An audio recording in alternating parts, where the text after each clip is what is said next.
और अब बड़ी खबर का रुख कर रहे हैं। हिमाचल प्रदेश के कुल्लू मनाली में भारी बारिश के चलते नदी नाले उफान पर हैं। व्यास नदी अपने रौद्र रूप में बह रही है। पानी के तेज बहाव के चलते मनाली ले नेशनल हाईवे का कुछ हिस्सा पानी में समा गया है, जिसके चलते ओल्ड मनाली से बुरुआ जाने वाला संपर्क मार्ग भी टूट गया है। तस्वीरों से ही अंदाजा लगाया जा सकता है कि पानी का बहाव कितना तेज है।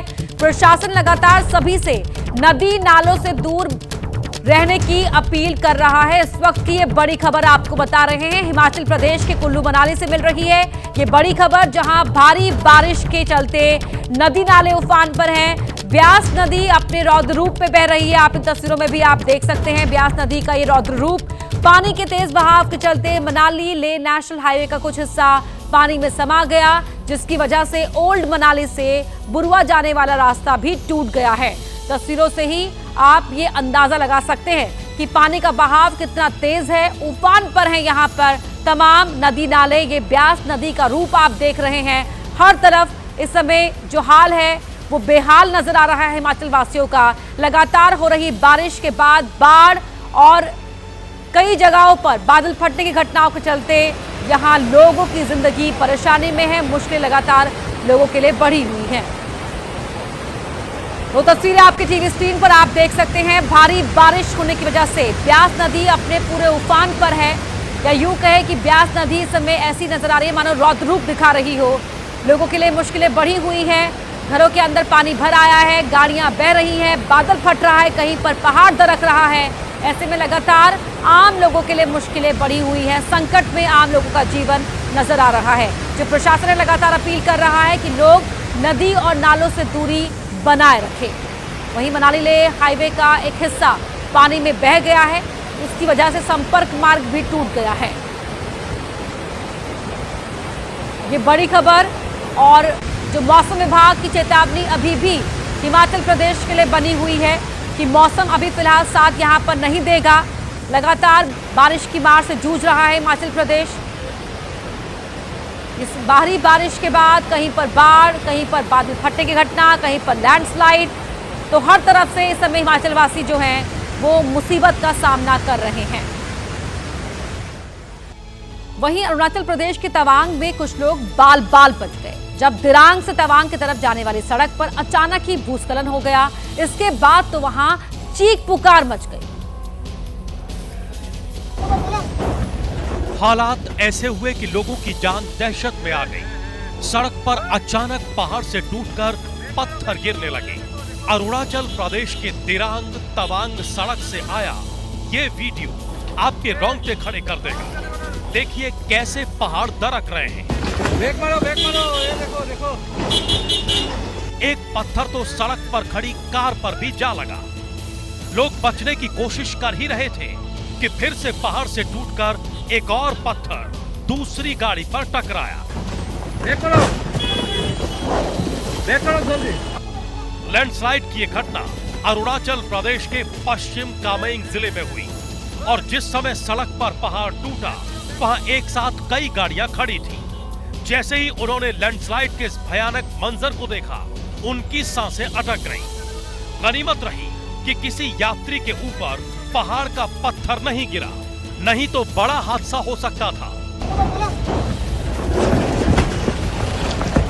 लैंडस्लाइड की वजह से दिरांग तवांग सड़क जाम हो गई और कई यात्री वहीं फंस गए। वहीं इजराइल ने गजा में पत्रकारों और बचाव कर्मियों समेत 20 लोगों की हत्या कर दी है। बड़ी खबर आपको बता रहे हैं। यह हमला उस वक्त किया गया जब एक अस्पताल पर इजराइल के मिसाइल हमले के बाद पत्रकार और बचाव कर्मी वहां पहुंचे थे। मारे गए लोगों में 5 पत्रकार शामिल हैं। इजराइल ने मामले की जांच का भरोसा दिया है। गजा के मुख्य अस्पताल को इजराइल ने मिसाइल से निशाना बनाया था। क्यों बनाया था यह अभी तक साफ नहीं है, लेकिन इसमें कई लोग मारे गए थे। मौके पर पहुंचे बचाव कर्मी हाथ में पत्रकार का जैकेट और माइक दिखाकर जर्नलिस्ट की पहचान की कोशिश कर रहा था। फायरिंग हुई और फिर सिर्फ धुएं का गुबार दिखाई दे रहा था।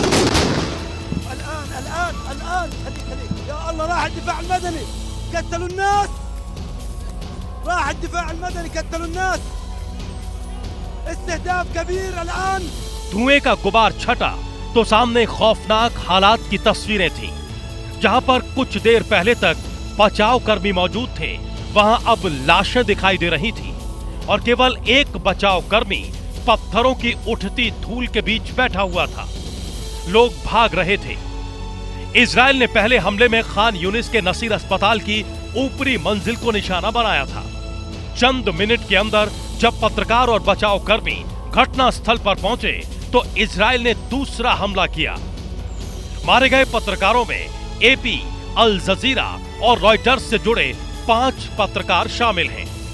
इजराइल ने फिर दावा किया है कि वो पत्रकारों को निशाना नहीं बनाता है। वहीं यूपी के कानपुर में एक युवक समाजवादी पार्टी के सामने फूट कर रोया। बड़ी खबर आपको बता रहे हैं कि युवक ने आरोप लगाया कि यूपी पुलिस के एक इंस्पेक्टर ने उसे जूतों से मारा और ब्राह्मण समाज को भद्दी भद्दी गालियां दी। सत्यम त्रिवेदी नाम के शख्स ने बताया कि उसका अपने पड़ोसी से 25 अप्रैल को नाली को लेकर विवाद हुआ था, जिसके बाद वो पनकी थाने गया, जहां पनकी इंस्पेक्टर मानवेंद्र सिंह ने पहले उसे जमीन पर बैठाया, उसके साथ बदसलूकी की और पूरी बात सुनने के बाद अखिलेश यादव ने उसे न्याय दिलाने का भरोसा दिलाया है।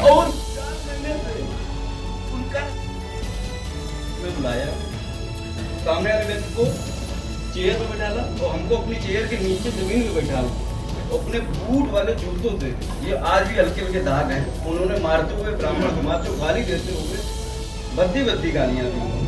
उसके बाद बोले को और मैं लगातार 25 से 10-15 दिन तो इतना संतुलन में खो गया तो मैं आपको क्या करूँ। लेकिन मजबूरी में मैंने जो सोशल मीडिया पे उसको चलाया, जब आदरणीय अध्यक्ष जी ने जब उसका ट्वीट किया, पहले पुलिस कही थी कोई जांच नहीं पाया गया, जब राष्ट्रीय अध्यक्ष जी ने जांच के लिए मतलब ट्वीट किया, तब कानपुर के डीसीपी साहब कह रहे इसमें जांच चल रही है।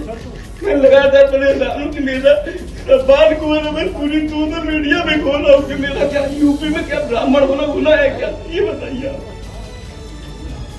मैं और 4 महीने से उनका जो थाना अध्यक्ष है लगातार धमकी दे रहे हैं। एक बार मुझको मेरे पिताजी को थाने बुलवाया गया, बोले कि आपको कोई दिक्कत हो हमको डायरेक्ट फोन करके आएगी। बताइए सम्मान खोने के बाद क्या हम डायरेक्ट जाएंगे थाने में। वहीं पटना की बाढ़ में उस वक्त लोगों के गुस्से ने हिंसा का रूप ले लिया जब एक तेज रफ्तार बेकाबू कार ने एक ही परिवार के 5 लोगों को रौंद दिया, जिसमें 4 लोगों की मौत हो गई। घटना से आक्रोशित लोगों ने सड़क पर जाम लगाकर आगजनी कर दी। जगह जगह आग से इलाके में तनाव का माहौल हो गया। काफी देर तक लोगों ने शवों को सड़क से हटने नहीं दिया।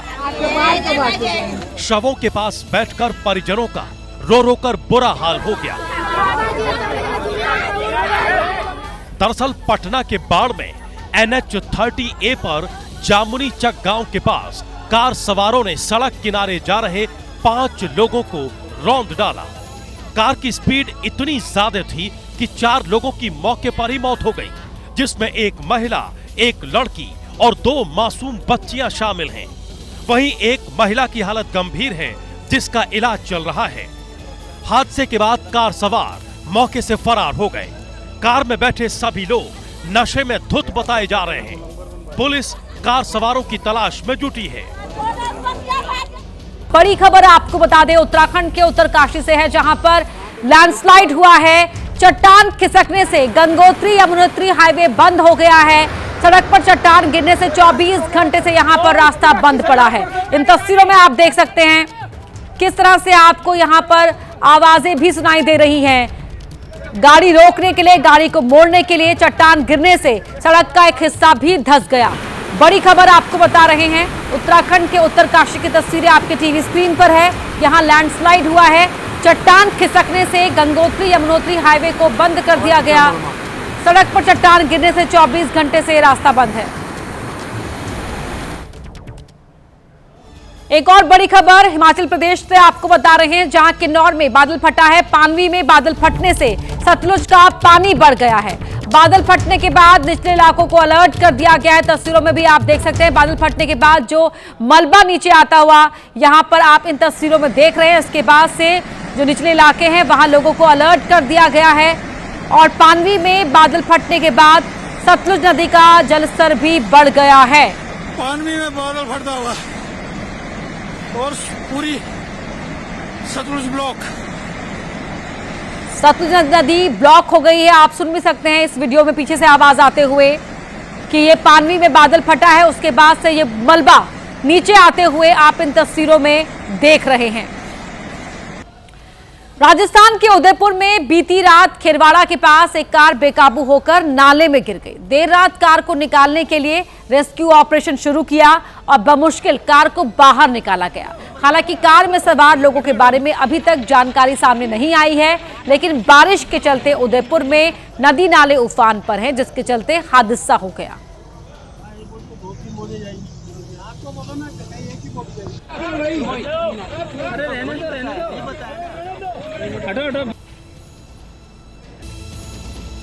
वहीं पश्चिम बंगाल में एक कॉलेज छात्रा को घर में गोली मार दी गई। गोली लगने से छात्रा की मौके पर ही मौत हो गई। हत्या का आरोप लड़की के साथ पढ़ने वाले एक छात्र पर है।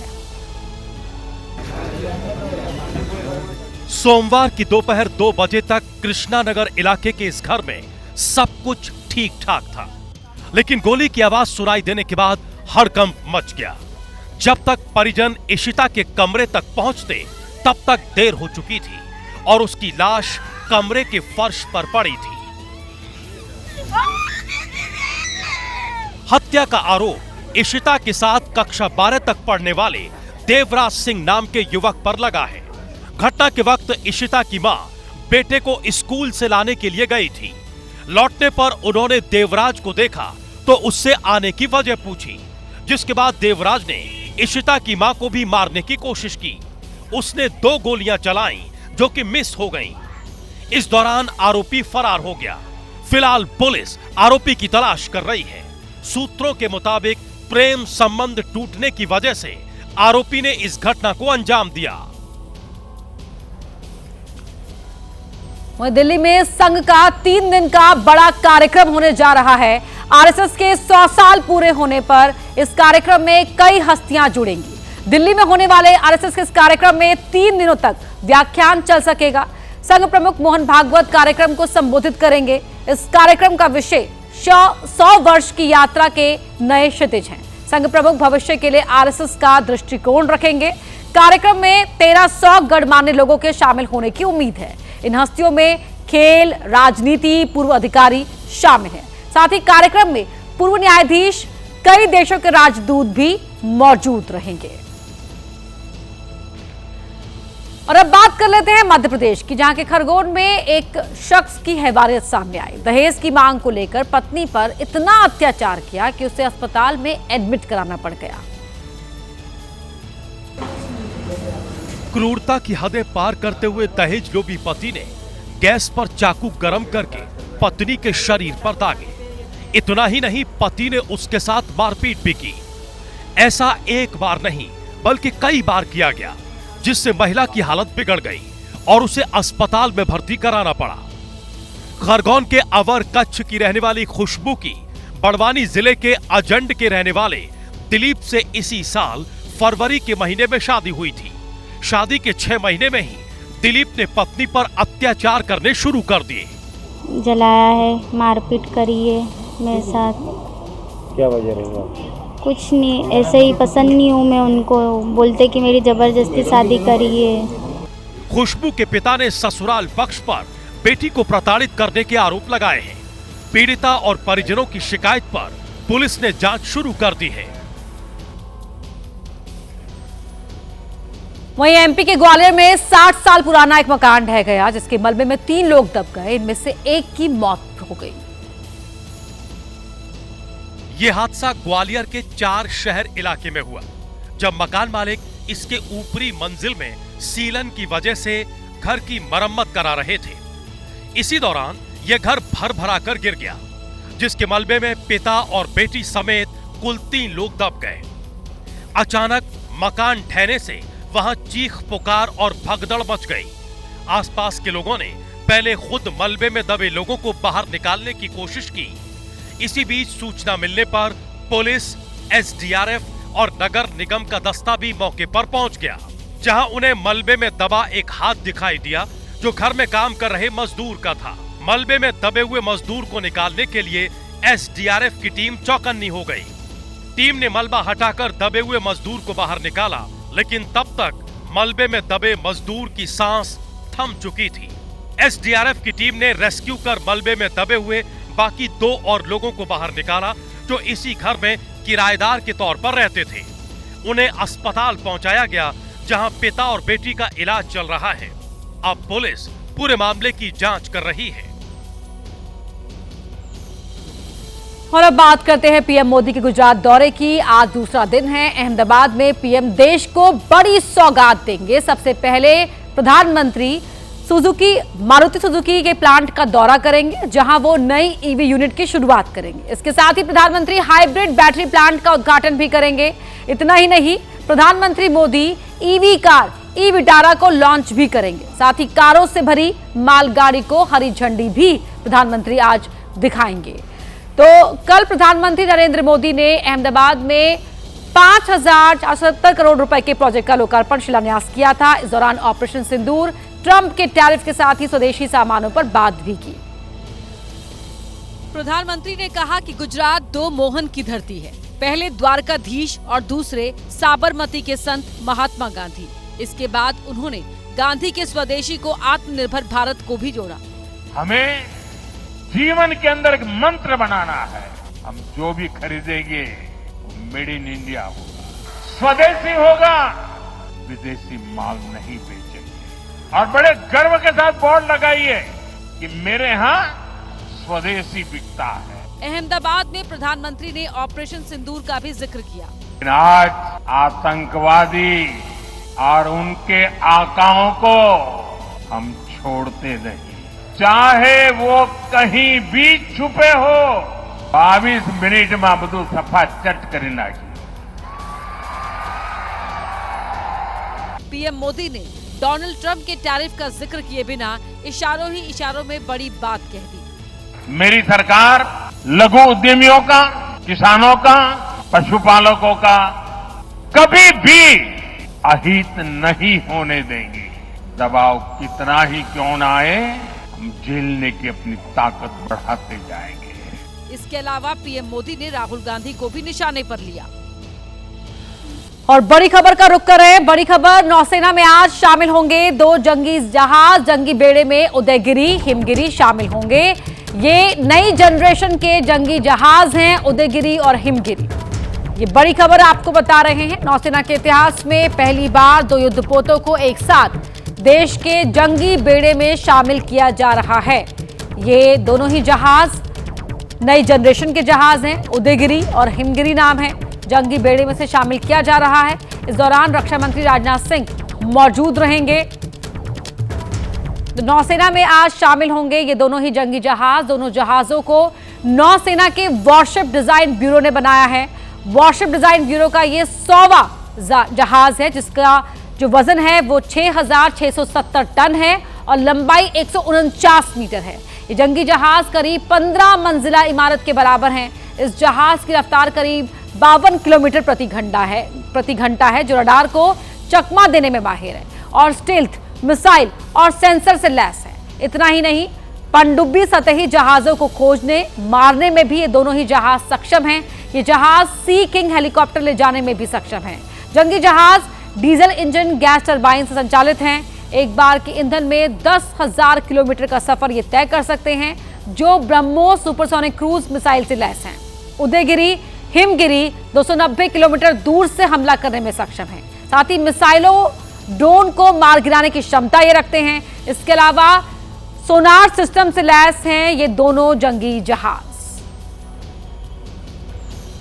और अब आगे बढ़ते हैं। इस वक्त की बड़ी खबर का रुख कर रहे हैं। बड़ी खबर आपको बता दें, आम आदमी पार्टी के नेता सौरभ भारद्वाज के घर पर ईडी ने रेड मारी है। छापा पड़ा है ईडी का। अस्पताल निर्माण घोटाले में सौरभ भारद्वाज के घर पर ईडी की टीम जांच करने पहुंची है, छापा मारने पहुंची है। मनोज वर्मा हमारे सहयोगी जुड़ रहे हैं। मनोज, क्या है अपडेट?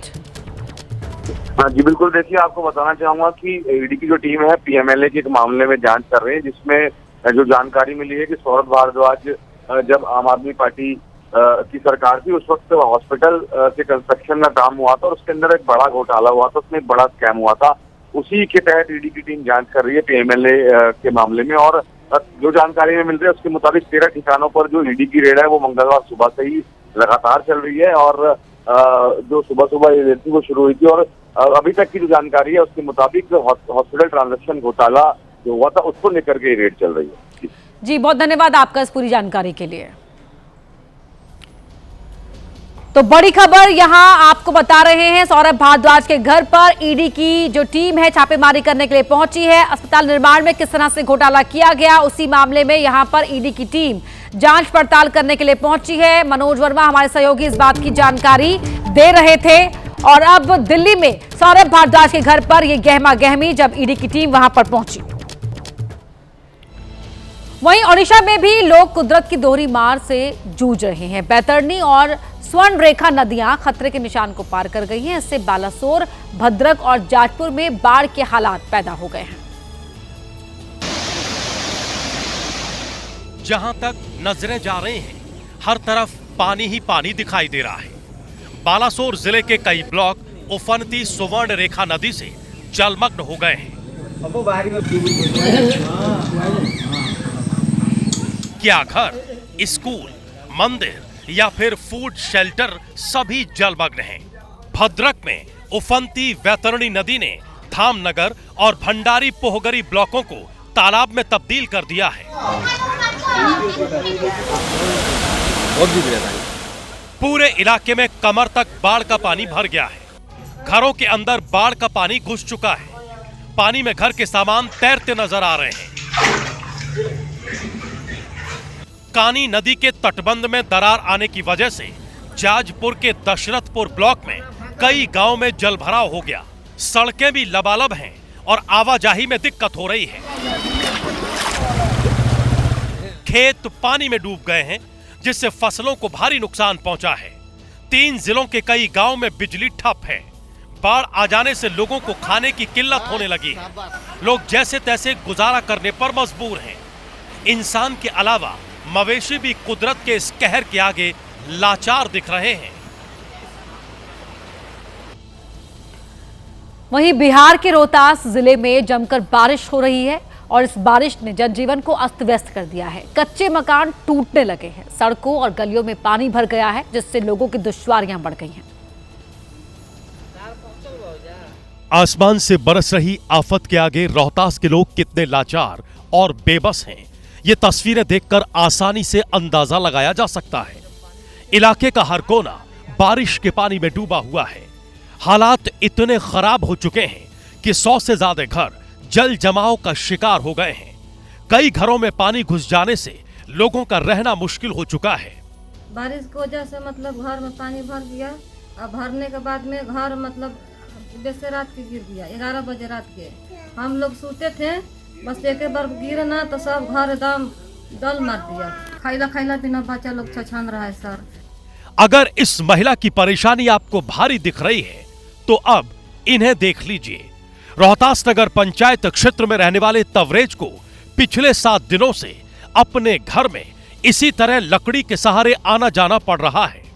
आपका घर किधर है? मेरा घर देखो वहाँ पे है। तो ये तो पानी में पूरा डूबा हुआ है, कैसे आप लोग आ जा रहे हैं? वो लकड़ी के सहारे आते हैं जाते हैं। अच्छा, सब लोग इसी लकड़ी के सहारे आ रहे जा रहे हैं। सब लोग का हिम्मत नहीं। कितना पानी है यहाँ? पानी यहाँ तक है। पूरा क्षेत्र जल समाधि लिए हुए दिख रहा है। आसमानी आफत से जनता परेशान है, लेकिन बाढ़ से मिलने वाले घाव पर नमक का काम करता है सरकार का रवैया, जो इसके स्थायी समाधान पर कोई कदम नहीं बढ़ा रहा। कुदरत का खेल भी अजब गजब है। लेह लद्दाख में पिछले 48 घंटों से करगिल के निचले इलाकों में बारिश तो ऊंचाई वाले इलाकों में बर्फबारी हो रही है।